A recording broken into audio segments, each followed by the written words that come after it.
The education, as from the beginning part of the book, was the idea that girls and women could be educated came from the missionaries who Mhm. American Presbyterian missionaries who were prevalent in North Korea, the Pyongyang area, what is now the Pyongyang area where she grew up.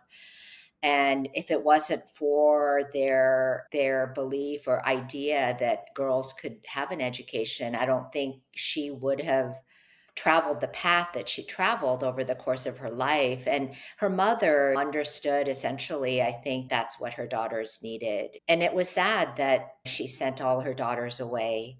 So Mm. because she knew that the future for them in Korea was not bright. Yeah, because I saw that reflected in Myung's mother. I thought it was interesting because she was very much like of her getting an education, and she was like praising it, and Myung was like, "Wait, what?" Like I was not expecting these words at all, Oh, these compliments like my mom thinks about me yeah, and verbalizes them. And right. but then and then on the other hand, she's like was so against the Western religion. Right, that's the gist I got. So I thought that was, like, an interesting, like, point of view. It's a little bit multidimensional, right? Like, a little bit Yeah. on complicated. Yeah, I Yeah. think characters are complicated that way, and even mothers or women during that era were set in their ways.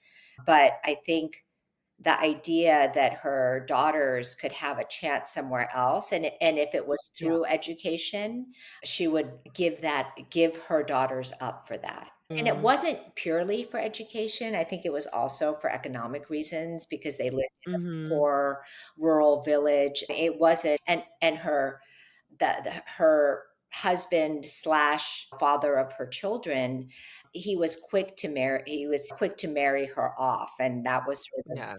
the turning point. Her fate was to stay in the village and marry this guy who was a bully, or she could follow her sister and maybe have a different kind of life somewhere else. And I think at that time she also knew she was very sick and Mm. she couldn't protect her much longer. And so these young girls were sent off to different countries before the age of puberty in some ways. It was a sad time. You make the best of the resources that you have, and she didn't have Yeah. any.